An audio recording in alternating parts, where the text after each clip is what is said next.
Hello students, welcome to AD study 26। और आज हम अपनी वीडियो का अगला पार्ट शुरू करने जा रहे हैं। जैसे कि आप लोगों को पता है कि हम issues and world history second कर रहे हैं और हम 2 क्वेश्चन ऑलरेडी कर रहे हैं, आज कर चुके हैं और हम अपना 3rd क्वेश्चन करेंगे। ये जो क्वेश्चन है ये बेटा मैं हर बार बताती हूँ आप लोगों को कि क्वेश्चन जो होते हैं वो सेम होते हैं, पूछने का तरीका अलग होता है बस। और ये जो क्वेश्चन है ये पिछले साल के हैं जो आपको करवा रही हूँ। हालांकि ये क्वेश्चन हर साल पूछे जाते हैं, बट बात वही है कि लैंग्वेज थोड़ी चेंज हो जाती है। ठीक है, तो अब हम करेंगे वैश्वीकरण का क्वेश्चन, बहुत आसान है। तो बढ़ते हैं हमारे क्वेश्चन की तरफ। देखिए हमारा क्वेश्चन है, वैश्वीकरण शब्द का क्या अर्थ है? क्या ये साम्राज्यवाद का विस्तार है? आप लोगों को मैं बता दूं, वैश्वीकरण आप लोगों को पता है ग्लोबलाइजेशन होता है वैश्वीकरण।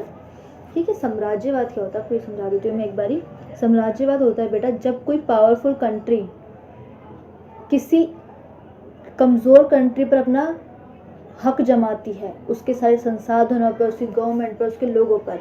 तो जो कंट्री पावरफुल होती है उसको बोलते हैं साम्राज्यवादी कंट्री, और जो कंट्री किसी की गुलाम बनती है, किसी की स्लेव बनती है, वो कंट्री होती है उपनिवेश कंट्री। ठीक है बच्चा, तो फिर जो वैश्वीकरण है वो साम्राज्यवाद का विस्तार है या नहीं, हमें ये चीज़ बतानी है।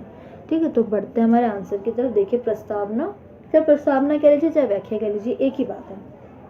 ठीक है, देखिए वैश्वीकरण एक विश्वव्यापी समायोजन की प्रक्रिया है जो विश्व स्तर पर लोगों को भौतिक व मनोवैज्ञानिक स्तर पर एकीकृत करने का सफल प्रयास करता है या फिर करती है। वैश्वीकरण को भूमंडलीकरण के नाम से भी जाना जाता है, जो 2 शब्दों भू और मंडलीकरण से मिलकर बना है। भू का अर्थ है भूमि और मंडलीकरण का अर्थ होता है समाहित करना तथा संपूर्ण देश की अर्थव्यवस्था या फिर आर्थिक, सामाजिक, राजनीतिक व सांस्कृतिक व्यवस्था का विश्व की व्यवस्था के साथ एकीकरण करना। कंफ्यूज नहीं होना, मैं देखो अच्छी तरह से समझाते हैं आप लोग को इजी लैंग्वेज में। जब बहुत सारी कंट्रीज जो होती हैं, बहुत सारे जो देश होते हैं हमारे, उन सबकी खान पान, रहन सहन, वेशभूषा, हर चीज़ जो होती है आपस में जो है वो मिलजुल जाती है, तो इसको क्या कहते हैं? वैश्वीकरण कहते हैं। आर्थिक का मतलब होता है जो हमारे पैसों से रिलेटेड चीज़ें होती हैं, हमारी इकोनॉमी होती है, कॉमर्स होती है। ठीक है, सामाजिक के अंदर वही सब चीज़ें आती है, खाना पाना, रहन सहन। राजनीतिक हमारी पॉलिटिक्स होती है, और सांस्कृतिक के अंदर वही हमारे रीति रिवाज होते हैं। ठीक है, अब जैसे कि जो भारत है, बहुत छोटे पॉइंट बता रही हूँ मैं आप लोगों को। भारत जो है एक धर्मनिरपेक्ष देश है, इसी के साथ साथ उसके अंदर संस्कृति नहीं है, उसके अंदर संस्कृतियाँ हैं। जब मैंने पॉपुलर कल्चर पढ़ाया था आप लोगों को, तब मैंने बहुत अच्छे समझाया था कि भारत के अंदर संस्कृति नहीं, संस्कृतियाँ हैं। अर्थात यहाँ पर हिंदू, मुस्लिम, सिख, ईसाई जितने भी धर्म है, सबके जो रीति रिवाज है वो अलग होते हैं, लेकिन उनकी एक चीज़ सेम होती है, वो है परिवार का ढांचा। परिवार का मुखिया बड़ा होता है, घर का जो निर्णय लेता है वो स्ट्रॉन्ग जो आदमी होता है या फिर औरत होती है, यानी कि दादी, दादा या फिर कोई भी बड़ा इंसान वही लेता है। ठीक है, या फिर जिसके पास पैसों की पावर होती है वो लेता है। सिंपल बच्चा। देखिए बढ़ते हैं आगे। कुछ विचारकों के मत, अगर हम विचारकों के मत लिखते हैं तो हमारे आंसर को ना एक अलग ही तरह का पावर मिलता है, बहुत अच्छा पावर मिलता है, क्योंकि हिस्ट्री के अंदर होता ही है। सर आप 3rd ईयर की हिस्ट्री पढ़ रहे हो, या फिर अगर आप एमए के स्टूडेंट हो और आप एमए में भी पढ़ रहे हो ये चीज़, तो भी आप लोगों के लिए बहुत इंपॉर्टेंट है। एमए में तो मस्ट होता है, किसी भी थिंकर, राइटर या फिर किसी भी जो थॉटर, जो भी सोचता है, विचारक होता है, उसके बारे में लिखना। ठीक है, देखिए हम पढ़ेंगे टॉम जी पामर वैश्वीकरण को परिभाषित करते हैं। आप देखिए कैसे करते हैं वो। सीमाओं के पार विनिमय पर राज्य प्रतिबंधों का ह्रास या विलोपन और इसके परिणाम स्वरूप उत्पन्न हुआ उत्पादन और विनिमय का तीव्र, एकीकृत और जटिल विश्व स्तरीय तंत्र। इन्होंने ये डेफिनेशन दी है, बट ये चेंज नहीं हो सकती, आपको यही लिखना होगा क्योंकि किसी की कही हुई बात है ये। ठीक है, यह अर्थशास्त्रियों के द्वारा दी गई सामान्य परिभाषा है। अक्सर श्रम विभाजन, डिवीजन ऑफ लेबर के विश्व स्तरीय विस्तार के रूप में अधिक साधारण रूप से परिभाषित की जाती है।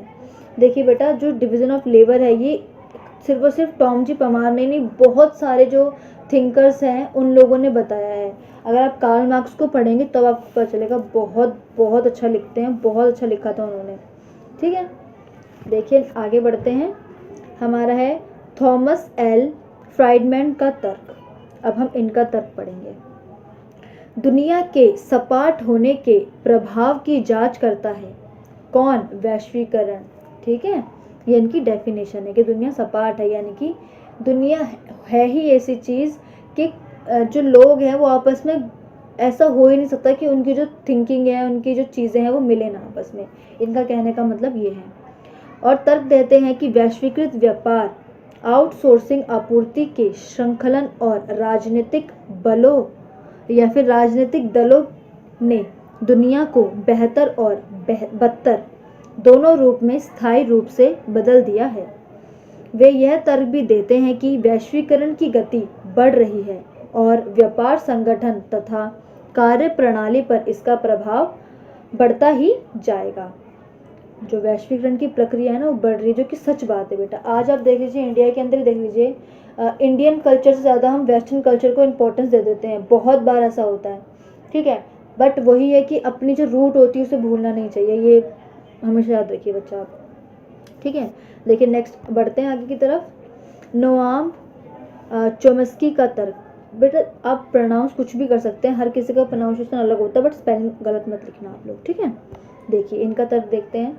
इनका तर्क है कि सैद्धांतिक रूप में वैश्वीकरण शब्द का उपयोग आर्थिक वैश्वीकरण, इकोनॉमिक ग्लोबलाइजेशन के नव उदार रूप का वर्णन करने में किया जाता है। इन्होंने सिर्फ और सिर्फ मेनली जो है वो आर्थिक रूप से देखा है इस चीज़ को, हर किसी का दृष्टिकोण जो है वो अलग होता है, ठीक है। नेक्स्ट बढ़ते हैं। हरमन ई डेली का तर्क। देखिए इनका तर्क है कि कभी कभी अंतर्राष्ट्रीयकरण और वैश्वीकरण शब्दों का उपयोग एक दूसरे के स्थान पर किया जाता है, लेकिन औपचारिक रूप से इनमें मामूली अंतर है।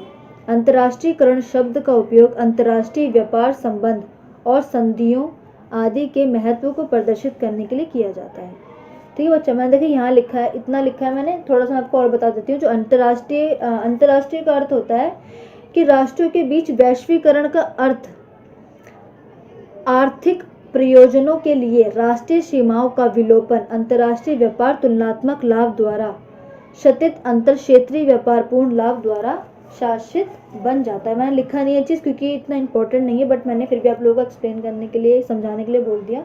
अगर आपको अपने आंसर के अंदर ऐड करना है तो ये चीज़ ऐड कर लीजिए।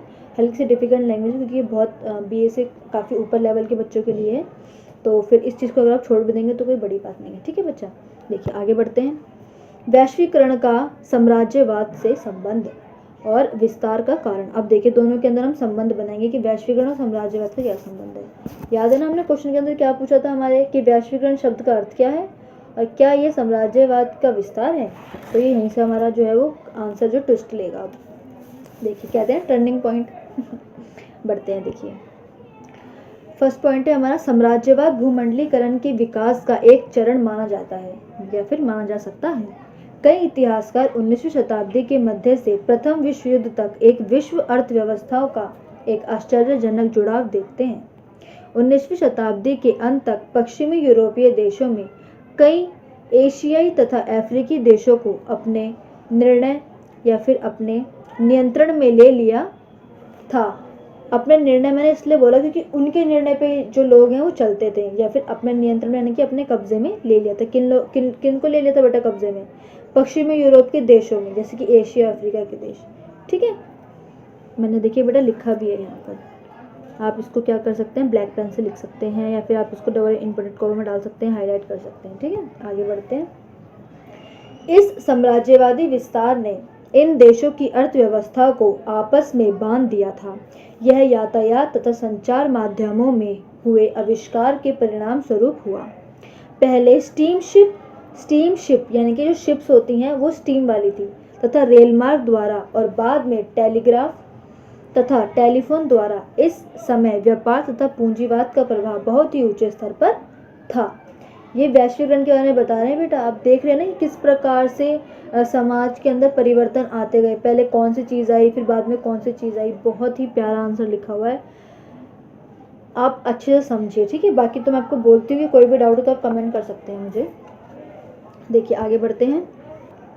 1870 से 1914 के दौरान 50 मिलियन लोगों को, जो कि 1900 में यूरोप का 12% थे, को अमेरिका, ऑस्ट्रेलिया तथा अन्य क्षेत्रों में ले जाया गया।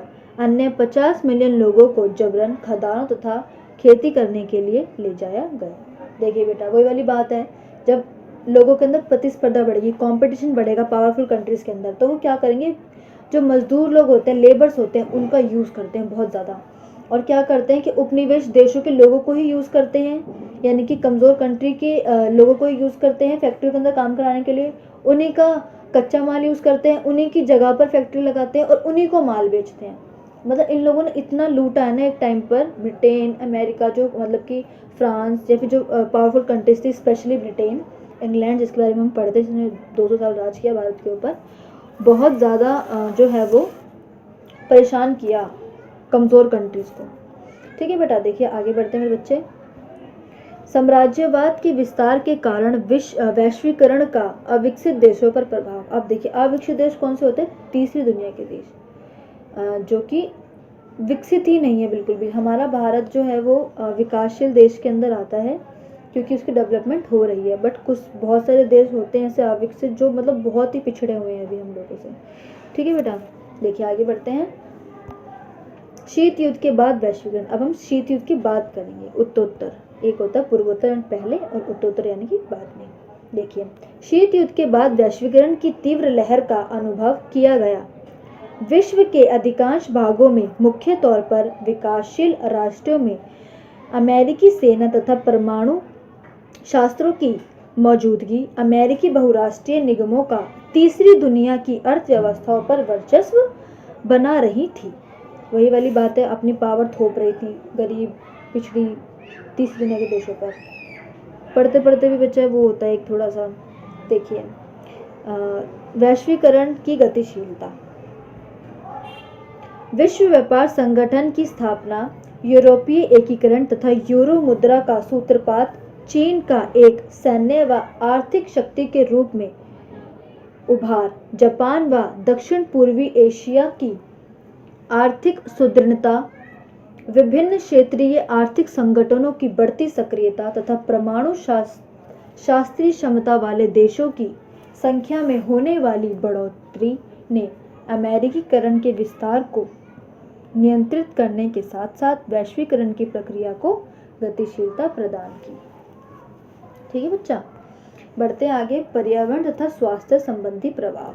वैश्वीकरण का अगर एक तरीके से अगर उसका प्रभाव पड़ रहा है, तो फिर आप ये मत सोचिए खाली उसी तरीके से प्रभाव पड़ रहा है। मेरा कहने का मतलब ये कि अभी हम आर्थिक पढ़ रहे हैं, ठीक है, और आप लोग ये सोच रहे हैं सिर्फ और सिर्फ वैश्वीकरण का आर्थिक रूप से प्रभाव पड़ता है, लेकिन नहीं, उसका हर एक रूप से प्रभाव पड़ता है, हर एक चीज़ को वो प्रभाव डालता है। अब पर्यावरण और स्वास्थ्य में प्रभाव पड़ता है। कैसे पड़ता है? अगर पोल्यूशन बढ़ता है तो ये नहीं कि खाली एक ही कंट्री के अंदर पोल्यूशन है तो फिर बाकी कंट्री सेफ हो जाएगी, नहीं। जो हमारा एनवायरनमेंट है, एटमॉस्फेयर है, हमारा जो ओजोन लेयर है, बहुत सी ऐसी चीज़ें हैं जो कि एक कंट्री की वजह से बाकी सारी कंट्रीज़ के ऊपर भी इफेक्ट डालेगी। इसी के साथ साथ स्वास्थ्य है, बहुत सारी ऐसी बीमारियां हैं जो कंट्री टू कंट्री जो है वो फैलती रहती हैं। देखिए मैं पढ़ के बताती हूँ। ओजोन संरक्षण, हरित गृह प्रभाव, भूमंडलीय तापन, एड्स, परमाणु कचरे का निपटाना, गरीबी, बेरोजगारी, कुपोषण जैसी बहुआयामी समस्याओं ने भी वैश्वीकरण की प्रक्रिया को तीव्र करने में अपना महत्वपूर्ण योगदान दिया है। इन सब चीज़ों का विकासशील राष्ट्रों पर अधिक बुरा प्रभाव पड़ता है, क्योंकि उनके पास उन्नत तकनीक तथा पर्याप्त मात्रा में इन सभी चीज़ों से निपटने के लिए पैसे नहीं होते तथा वित्तीय रूप से वह कमज़ोर होते हैं। समझ रहे बच्चा? बहुत बुरा प्रभाव पड़ता है तीसरी दुनिया के देशों पर हर चीज़ का। देखिए, आर्थिक क्षेत्र में वैश्वीकरण। अंतर्राष्ट्रीय राजनीति में वैश्वीकरण की प्रक्रिया के तहत राष्ट्रों ने अपनी बाह्य प्रभुसत्ता के प्रबंधों को काफ़ी हद तक शिथिल किया है। वर्तमान परिप्रेक्ष्य में वैश्वीकरण के प्रभाव को आर्थिक क्षेत्र में अधिक स्पष्ट रूप से देखा जा सकता है। यानी कि जो आर्थिक क्षेत्र है उसके अंदर वैश्वीकरण जो है ना बहुत अच्छी तरह से दिखता है, सब लोगों को नज़र आता है। देखिए, शीत युद्ध की समाप्ति के बाद से सैनिक शक्ति को आर्थिक शक्ति के द्वारा पीछे छोड़ दिया गया। जब किसी भी देश की क्षमता का आकलन उसके पास मौजूद हथियारों या सैनिकों की संख्या के बजाय उसके नागरिकों की समृद्धि के आधार पर किया जाने लगा है। वर्तमान में भारत, चीन व पाकिस्तान जैसे परमाणु क्षमता वाले देशों को Norway, Sweden, Denmark, New Zealand, Finland, Germany व जापान जैसे आर्थिक रूप से समृद्ध देशों की तुलना में अल्प महत्व दिया जाता है। ठीक है बेटा, यही चीज़ होती है कि जो इकोनॉमिक रूप से, जो कि आर्थिक रूप से स्ट्रॉन्ग कंट्रीज़ होती हैं, उनके ऊपर हर चीज़ का कम प्रभाव पड़ता है, जबकि जो गरीब देश होते हैं, विकासशील देश जो हैं तीसरी दुनिया के, उनके ऊपर हर चीज़ का प्रभाव ज़्यादा पड़ता है। ठीक है, देखिए हम निष्कर्ष की ओर पढ़ेंगे। मैं आप लोगों को हर बार बताती हूँ मेरे बच्चों कि निष्कर्ष जो होता है आपके आंसर पर बेस्ड होता है। अगर कोई पॉइंट मिस कर दे तो निष्कर्ष के नाम डाल सकते हैं। देखिए मैंने निष्कर्ष लिखा है, इस प्रकार हमने वैश्वीकरण की परिभाषा को ध्यानपूर्वक समझा तथा उन तथ्यों को उजागर किया जिससे यह साबित होता है कि वैश्वीकरण कहीं न कहीं साम्राज्यवाद के विस्तार का कारण है, जिसने विश्व में मौजूद विकासशील देशों को प्रभावित किया। ठीक है बच्चा, अब देखिए आप लोगों को कुछ भी समझ नहीं आता आप मुझे मेल कर सकते हैं, आप मुझे कमेंट कर सकते हैं। ठीक है, और बाकी जो वीडियोस हैं वो फटाफट से आपकी आ जाएगी ताकि आप लोगों को कोई दिक्कत ना हो अपने एग्जाम के अंदर। ठीक है, अगर आप लोगों को मेरी वीडियो अच्छी लगी तो मेरी वीडियो को लाइक करें, मेरे चैनल को सब्सक्राइब करें और मेरी आने वाली वीडियो की नोटिफिकेशन पाने के लिए बेल आइकन पर जरूर कर दीजिए बच्चा। Thank you so much. अगर आप यहाँ तक आ गए तो आपने पूरी वीडियो देख ही ली होगी। मेरे चैनल को सब्सक्राइब जरूर कीजिए। ठीक है बच्चा, कोई डाउट हो तो मेल कर दीजिएगा, कमेंट भी।